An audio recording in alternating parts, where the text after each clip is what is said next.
Okay, now go. Ready, ready, ready. Alrighty, hello everybody, welcome.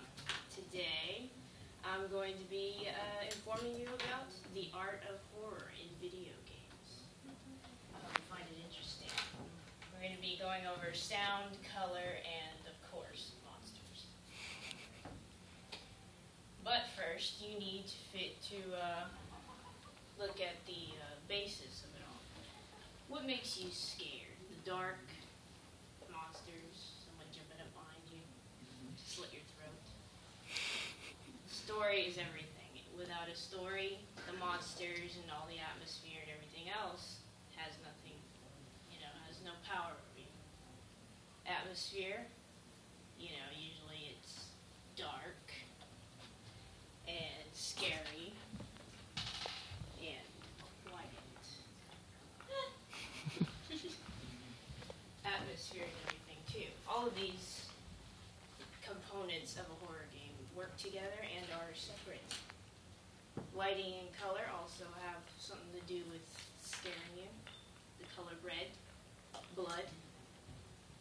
The color yellow represents fear, but it can also be like maybe something nasty left behind by a monster. Lighting. Right now we got no lighting, or very little. You see less. And when seeing very little, your imagination starts to run. So, then there's music. Sometimes monsters aren't scary without that little extra oomph of music and sound. Sound effects, too. Whether it be a moaning, groaning sound in the back of the room, or the scratching on the door. Suspense, oh man, I love suspense. From chases to hiding from the monsters and fighting them off. Without those, it wouldn't be as interesting. But you also need your low points in these games to give your mind a break. Because if you push yourself too much, you'll just end up going crazy temporarily. So that's why they throw in this puzzles and exploring and stuff for you and your character to go off and get embedded into the storyline and maybe even find a couple more interesting things. Playing with shadows. Sometimes they do glitches and flips of like a second of images, like a skeleton pops out, but it's just a split-second image. And then other times it'll be just shadows they play around with and make them move and stuff, and then you're like, what was that? And sometimes you're just like, did I see something, or am I just tripping out? And of course, monsters. You need your monsters. If not, you're just running around this random world, not knowing what to do. But last but not least, your imagination. All of these put together, plus your imagination, gives it the best horror story of all. And here I'm going to give you some sounds, some music that some of these video games have. And I want you to close your eyes and listen to them.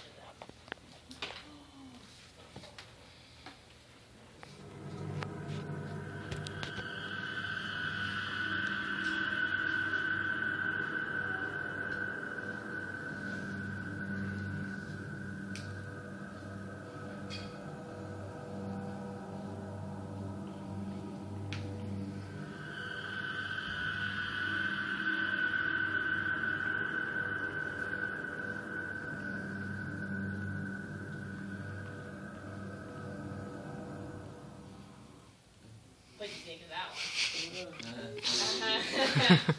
Oh, I love these. Here's another one. Close your eyes.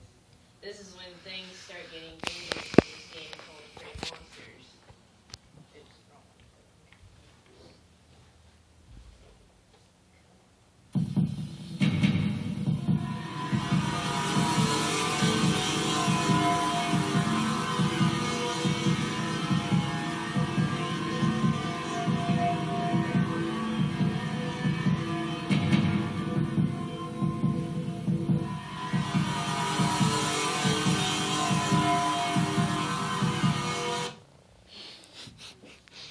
What'd you think of that one?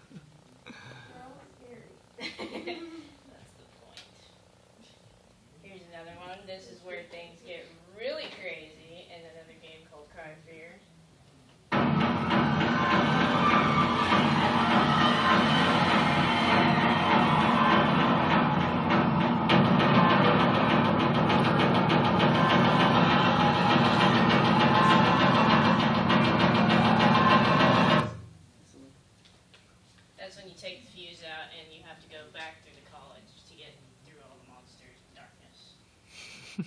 Love it. And the last but not least, music from Silent Hill. And everyone usually knows about Silent Hill because it is the godfather of horror games. I love it. Silent Hill 2 is the most notorious.